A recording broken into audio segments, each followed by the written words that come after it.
नमस्ते, good morning. के गर्दै हुनुहुन्छ? मैले चाहिँ तोरी गर्न आएको खेतमा। अनि यहाँ अर्डरहरू छ, हेर्नु न कति राम्रो अर्डर छ हाम्रो, देख्न सक्नुहुन्छ। अनि यतातिर पुरै बेसार छ, हेर्नु बेसार अब खाने बेला भयो नि त। त्यही भएर नेपालमा चुनावको माहौल चलिरह। म खिर्सीमा भोट हालेर आएको कि भोट हाल्न 2000 खर्च भयो, हेर्नु। आम्मा अर्डरहरू हेर्नु न, अर्डर फेरि नि एकैचोटि नपाक्दो रहेछ के। हेर्नु न कता कति पाक्दैछ अनि कता कति फल्दैछ।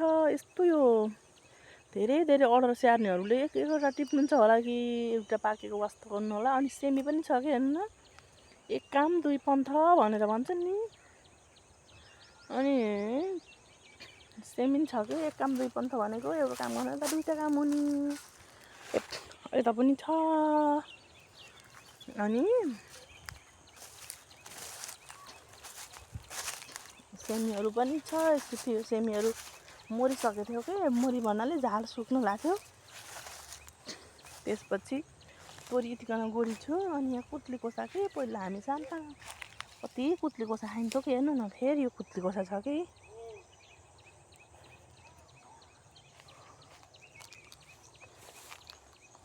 अनि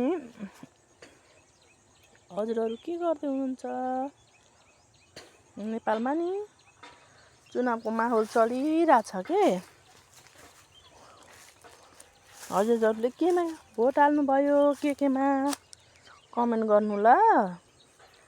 अनि अहिले चाहिँ धेरै घन्टीको लहरले जित्नुभयो अरे के, बुझ्नुभयो? धेरै ठाउँमा झापामा बालेनले धेरै चासो थियो नि त, झापामा कसले जित्ला भन्ने। त्यसपछि म चाहिँ यता छु कि, हेर्नु न, म चाहिँ यता छु। हजुरले देख्नुभयो होला। हजुरले के गर्दै हुनुहुन्छ? कसलाई भोट हाल्नुभयो भन्नुहोस् है। कसलाई भोट हाल्नुभयो? अनि हेर्नु न, यो अर्डरहरू यता छ मजाले। अनि हजुरहरूलाई मैले हाम्रो धनियाँ पनि देखाइदिन्छु ल।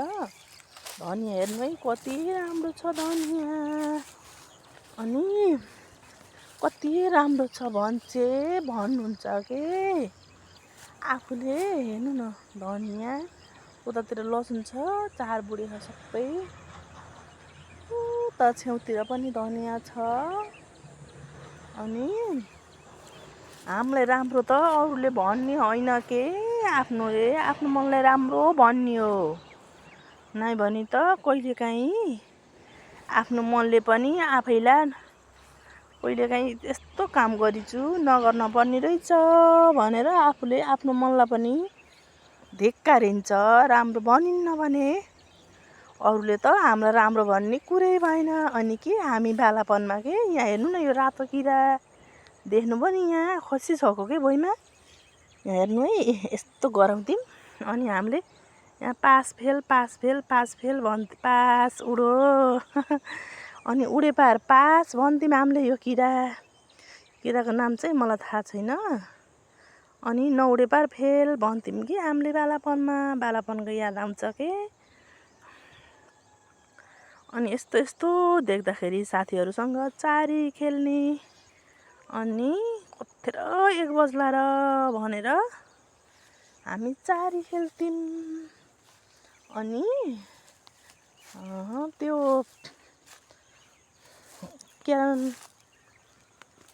क्यारमबोर्ड पनि खेल्थ्यौँ। अनि त्यसपछि हामी त्यो घुना के खेल्थ्यौँ कि, घुना खेल्थ्यौँ बालापनमा। त्यो 4वटा कोठा बनाएर। अनि त्यस्तै कुनै दिन कि बालापनको याद आउँदा अस्ति चाहिँ मेरो छोरा भुरुङ खेल्यो।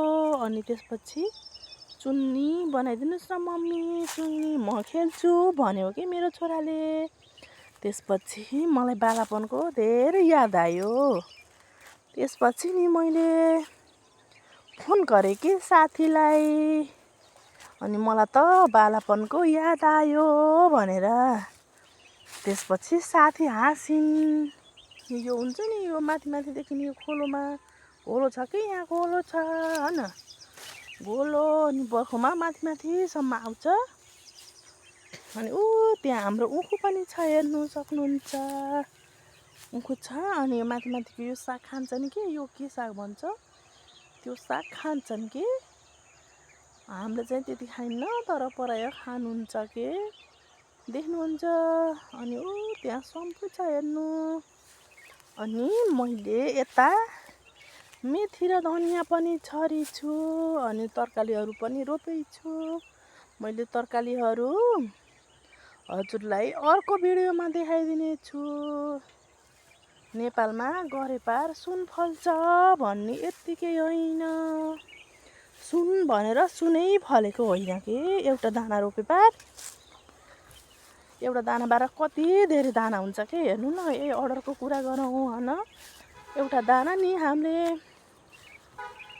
एउटा बुटमा यो एउटा दाना रोपेको कि यो एउटा बुट हो हेर्नु कति मजाले फलेको हेर्नु। हजुर एउटा देखाउँछु है मैले हजुरलाई हेर्नु कस्तो लटी फलेको सेमी पनि गयो कि यसमा। अनि